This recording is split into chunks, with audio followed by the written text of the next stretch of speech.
तो आज का हमारा टॉपिक है यूज ऑफ हैव, हैज और हैड। ठीक है, आज के इस वीडियो में हम लोग सीखेंगे हैव का प्रयोग, हैज का प्रयोग और हैड का प्रयोग। बिल्कुल अच्छे से, विस्तार से और सारा डाउट, सारा कंसेप्ट क्लियर होगा। ठीक है, बिल्कुल अच्छे से एक एक करके हम लोग प्रयोग करेंगे और बिल्कुल अच्छे से हम लोग सेंटेंस बनाना सीखेंगे और इंग्लिश बोलना सीखेंगे। ठीक है, तो चलिए हम लोग स्टार्ट करते हैं। देखिए, सबसे पहले हम लोग हैव, हैज, हैड का मतलब समझ लेते हैं। देखिए, हैव का मतलब होता है पास हैं, या फिर पास है भी होता है। ठीक है, पास है और पास है में अंतर होता है। ठीक है मतलब यहाँ पे देखिए और है मतलब यहाँ पे। ठीक है, तो हैव मतलब पास है भी होता है, पास है भी होता है। ठीक है, और क्या होता है, रखना भी होता है इसका मतलब। ठीक है, और ये क्या होता है, प्लूरल होता है, मतलब बहुवचन होता है। इसका मतलब क्या हुआ, मतलब ये प्लूरल सब्जेक्ट के साथ हैव प्रयोग होता है। ठीक है, अब चलिए हैज को समझ। हैज मतलब होता है पास है। ठीक है, और क्या होता है, रखना भी होता है इसका मतलब। और ये क्या होता है, सिंगुलर होता है, मतलब ये सिंगुलर सब्जेक्ट के साथ हैज प्रयोग होता है। ठीक है, अब देखिए ये दोनों क्या होते हैं, किस अवस्था को दर्शाते हैं, ये किस समय को दर्शाते हैं। तो ये प्रेजेंट मतलब वर्तमान, या फिर प्रेजेंट टेंस वर्तमान काल को दर्शाते हैं। अब वर्तमान काल क्या होता है, तो वर्तमान काल मतलब कि तत्काल, जो अभी हो रहा है, जो अभी होता है। जैसे मैं कहूँगा कि मेरे पास एक कलम है, ठीक है, या फिर मेरे पास मार्कर है। ठीक है, उसके पास मोबाइल है। ठीक है, वह कार रखता है। ठीक है, आ रहा समझ में ना। तो यही प्रेजेंट होता है, मतलब वर्तमान होता है, जो अभी दर्शाएगा, तुरंत जो आपको दिखाई देगा। ठीक है, अब देखिए इसको समझ लेते हैं। हैड मतलब होता है पास था या फिर पास थी। ये सिंगुलर और प्लूरल दोनों होता है, मतलब ये सिंगुलर और प्लूरल सब्जेक्ट के साथ हैड आपका प्रयोग होता है। ठीक है, मतलब सिंगुलर प्लूरल दोनों सब्जेक्ट के साथ ये प्रयोग होता है। ठीक है, और ये किस अवस्था को दर्शाता है, तो पास्ट को दर्शाता है, या फिर पास्ट टेंस को दर्शाता है, मतलब बीते हुए समय के बारे में ये बताता है। ठीक है, जैसे मान लीजिए कि मेरे पास लाल कलम था, मतलब वो समय बीत चुका। ठीक है, बीत गया। या फिर मेरे पास कलम था। ठीक है, समझ में आ रहा ना। या फिर मेरे पास मार्कर था, अभी नहीं है, बीत चुका वो समय। ठीक है, समझ में आ रहा है ना। तो यही होता है पास्ट, मतलब बीते हुए समय के बारे में ये बात करता है। ठीक है, आ गया समझ में। तो देखिए ये क्या होता है आपका हैव, हैज और हैड, ये क्या होता है आपका वर्ब होता है। वर्ब मतलब क्रिया। ठीक है, ये तीनों वर्ब हैं, और ये क्या है आपका सब्जेक्ट है। देखिए सेंटेंसेस बनाने का एक नियम होता है, इंग्लिश बोलने का एक नियम होता है। वो नियम क्या होता है, subject plus verb plus noun या फिर अदर वर्ड। क्या होता है, subject plus verb plus noun या फिर अदर वर्ड, यही होता है। ठीक है, आप ऐसे तो इंग्लिश बोल नहीं सकते हैं कि मान लीजिए है मतलब पास है होता है, तो आप ऐसे नहीं बोलेंगे ओनली पास है, रखता है, रखता था, ऐसे तो बोलेंगे नहीं। आप ऐसे नहीं बोलेंगे। आई मतलब होता है मैं, तो मेरे पास एक कलम है, भी मतलब हम लोग, तो हम लोग के पास एक कलम है, या फिर हम लोग के पास दो कलमें हैं, ऐसे बोलेंगे ना। तो ये सभी सब्जेक्ट हैं, इन सभी सब्जेक्ट के साथ ये वर्ब प्रयोग होगा। तो चलिए अच्छे से समझ लेते हैं। देखिए यहाँ पे ये आपका क्या सभी सब्जेक्ट है। देखिए इसी सब्जेक्ट को हम लोग हर पल यूज करते हैं, जब भी हम लोग इंग्लिश बोलते हैं इसी सब्जेक्ट का प्रयोग करते हैं। जैसे कि मैं, जैसे कि मेरे पास कलम है, हम लोग के पास कलम है, आपके पास कलम है, उन लोगों के पास कलम है, रजनीश और शत्रुघ्न के पास कलम है। ऐसे ये सभी सब्जेक्ट हैं, और इन्हीं के साथ ये वर्ब प्रयोग होता है। ठीक है, तो देखिए समझ लीजिए आई, वी, यू, दे और नेम प्लूरल, मतलब ये क्या होता है आपका सभी सब्जेक्ट है, लेकिन ये क्या है, प्लूरल सब्जेक्ट है। और आपको पता है कि हैव भी क्या है आपका प्लूरल है, तो प्लूरल सब्जेक्ट के साथ प्लूरल हैव प्रयोग होता है। ठीक है, अब देखिए यहाँ पे ही, सी, इट, नेम सिंगुलर, मतलब ये सभी सब्जेक्ट हैं, लेकिन ये सब्जेक्ट क्या है, सिंगुलर सब्जेक्ट है। तो हैज भी आपका क्या है, सिंगुलर है, तो सिंगुलर के साथ सिंगुलर प्रयोग होगा। ठीक है, अब यहाँ पे देखिए आर सब्जेक्ट, मतलब ये जितने सब्जेक्ट हैं इन सभी सब्जेक्ट के साथ आप हैड का प्रयोग कर सकते हैं। ठीक है, आगे समझ में। तो चलिए एक बार रिवीजन कर लेते हैं। देखिए हैव मतलब होता है पास है या फिर पास है, इसका मतलब रखना भी होता है, ये प्लूरल होता है, मतलब बहुवचन। ठीक है, क्योंकि ये प्लूरल सब्जेक्ट के साथ प्रयोग होता है।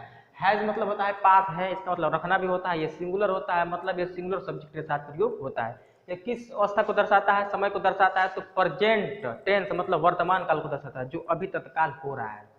हैड मतलब होता है पास था या फिर पास थी, ये सिंगुलर और प्लूरल दोनों होता है, मतलब ये सिंगुलर और प्लूरल दोनों सब्जेक्ट के साथ आप इसको प्रयोग कर सकते हैं। और ये क्या होता है, पास्ट टेंस होता है, मतलब बीते हुए समय को ये दर्शाता है। ठीक है, अब देखिए यहाँ पे I we you they names plural के साथ आपका हैव का प्रयोग होगा। ठीक है, यहाँ पे ही सी इट और नेम सिंगुलर के साथ आपका हैज का प्रयोग होगा। ठीक है, और यहाँ पे ऑल सब्जेक्ट के साथ I we you he she it they मतलब सभी के साथ आप हैड का प्रयोग कर सकते हैं। और सेंटेंस बनाने का नियम क्या होता है, subject plus verb plus noun या फिर अदर वर्ड, मतलब सब्जेक्ट रहेगा पहले, उसके बाद आपका वर्ब रहेगा, उसके बाद नाउन रहेगा या फिर अदर वर्ड उसको बोल सकते हैं। ठीक है, तो चलिए अब हम लोग एग्जाम्पल के थ्रू सेंटेंसों को बनाना सीखते हैं और इंग्लिश बोलने का प्रयत्न करते हैं।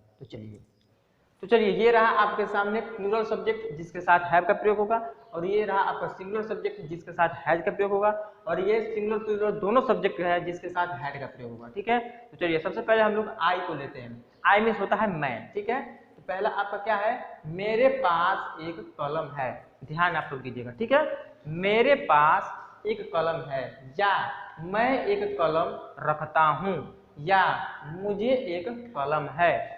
ध्यान से आप लोग सुनिएगा, एक बार और इसको बोलते हैं। ठीक है, ध्यान से, मेरे पास एक कलम है। ठीक है, मतलब मेरे ही ना पास है, मैं एक कलम रखता हूँ। ठीक है, मैं एक कलम रखता हूँ मतलब मेरे पास है, मुझे एक कलम है मतलब मेरे ही पास एक कलम है। ठीक है, मतलब इन तीनों का अर्थ क्या है कि पास है, मेरे पास है। ठीक है, तो इन तीनों का क्या हो जाएगा, आई हैव अ पेन। ठीक है, आगे समझ में, आई के साथ आपका हैव का प्रयोग होगा। ठीक है, सब्जेक्ट प्लस वर्ब प्लस ये नाउन हो गया, फिर अदर वर्ड भी बोल सकते हैं। अब यहाँ पे दूसरा देखिए, वी को लेते हैं। वी मतलब होता है हम या फिर हम लोग। तो देखिए यहाँ पे, हम लोगों के पास एक गाड़ी है। ठीक है, हम लोगों के पास एक गाड़ी है, या फिर हम लोग एक गाड़ी रखते हैं, या फिर हम लोगों को एक गाड़ी है। ठीक है, हम लोग मतलब ज्यादा लोग हैं, एक से अधिक लोग हैं, और हम लोगों के पास ही है, पास है।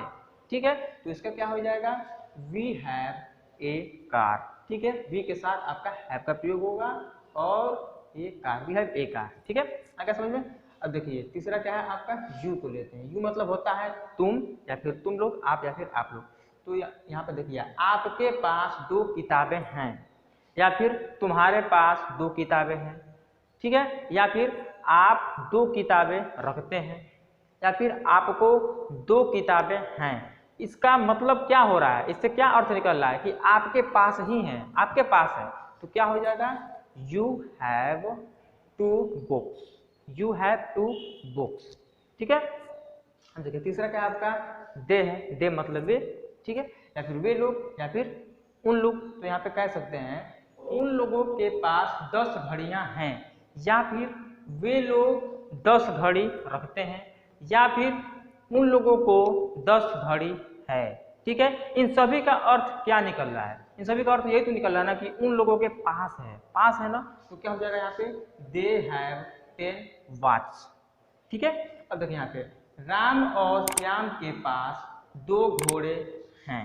ठीक है, राम और श्याम के पास 2 घोड़े हैं, या फिर हम लोग बोल सकते हैं राम और श्याम को 2 घोड़े हैं, या फिर राम और श्याम 2 घोड़े रखते हैं। इन सभी का अर्थ क्या निकल रहा है कि उन दोनों के पास हैं, घोड़े हैं। ठीक है, तो क्या हो जाएगा इसका, Ram and Shyam have 2 horses. ये आपका था नेम प्लूरल। ठीक है, मतलब 2 नाम था। ठीक है, अब देखिए यहाँ पे, अब हम लोग आते हैं सिंगुलर सब्जेक्ट पे। वह पे, ही मतलब वह, तो वह एक बिल्ली रखता है, या फिर उसके पास एक बिल्ली है, या फिर उससे एक बिल्ली है। इन सभी का अर्थ एक ही निकलेगा कि उसी के पास है। देखिए ये सिंगुलर है, अकेला आ रहा है, तो यहाँ पे क्या हो जाएगा, ही हो जाएगा। तो he has a cat, he has a cat. ठीक है, अब देखिए यहाँ पे, अब सी को लेते हैं। सी मतलब भी वह होता है, लेकिन यहाँ पे देखिए, वह एक साड़ी रखती है, या फिर उसके पास एक साड़ी है, या फिर उसे एक साड़ी है। इन सभी का अर्थ यही निकल रहा है कि उसी के पास है, और क्या है, वो लड़की है। तो क्या हो जाएगा, सी हैज ए साड़ी। ठीक है, अब देखिए इट को ले लेते हैं। इट मतलब होता है यह, इसको हम लिखे नहीं है लेकिन मैं यहाँ पे बता दे रहा हूँ, यहाँ पे आप लोग देख लीजिए। इट मतलब होता है यह निर्जीव के लिए प्रयोग होता है, मतलब जिसमें प्राण नहीं हो। ठीक है, जैसे कि उसे एक पूंछ है, तो क्या हो जाएगा, इट हैज ए टेल, इसे 2 आंखें हैं, तो क्या हो जाएगा, इट हैज 2 आईज। ठीक है, ये किसके लिए प्रयोग होता है, जिसके में प्राण नहीं हो, ठीक है, निर्जीव के लिए प्रयोग होता है। अब चलिए इसको देख लेते हैं, नेम सिंगुलर मतलब एक नाम को देख लेते हैं। तो विशाल के पास एक आम है, या फिर विशाल एक आम रखता है, या फिर विशाल को एक आम है। अर्थ क्या निकला कि विशाल के पास ही है, तो क्या हो जाएगा, विशाल हैज लगेगा, क्यों, क्योंकि सिंगुलर है। तो विशाल हैज ए मैंगो। ठीक है, आया समझ में। तो चलिए अब हम लोग समझ लेते हैं हैड का प्रयोग, जो कि आल सब्जेक्ट के साथ प्रयोग होता है। देखिए मैं व्हाइट बोर्ड पे नहीं लिख रहा हूँ, आपको स्क्रीन पे दिखाई देगा, आपको उसी में समझ में आ जाएगा, बिल्कुल ध्यान से देखिएगा। ठीक है, एग्जाम्पल सब यही रहेगा, बस आप लोग ध्यान से देखिएगा। पहला क्या है, आई मतलब मैं, तो इसी एग्जाम्पल को हम लोग देख लेते हैं। बस इसमें क्या हो जाएगा, मेरे पास एक कलम था। ठीक है, यहाँ पे हम था लगा देंगे, यहाँ पे है लगाया हूँ, मतलब कि ये प्रेजेंट को दर्शा रहा था, वर्तमान को दर्शा रहा था। ठीक है, अब देखिए मैं था बोला हूँ, मतलब इसको पढ़ा चुका हूँ, मतलब इसका समय चला गया। ठीक है, ये प्रेजेंट था, अब क्या है, ये पास्ट में हो गया।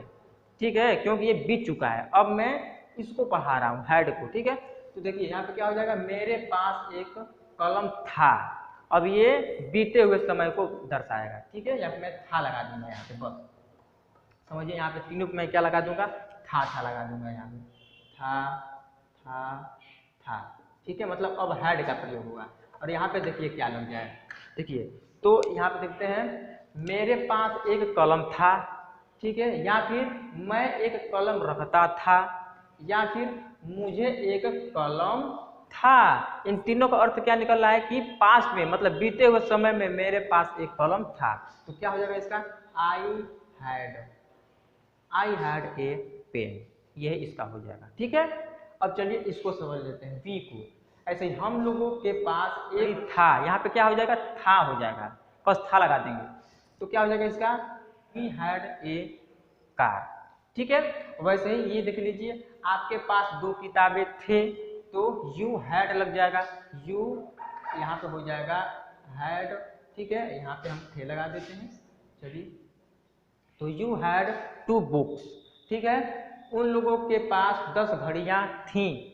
ठीक है, 10 घड़ियां थीं, तो क्या हो जाएगा, दे हैड हो जाएगा। ठीक है, दे हैड 10 वॉच।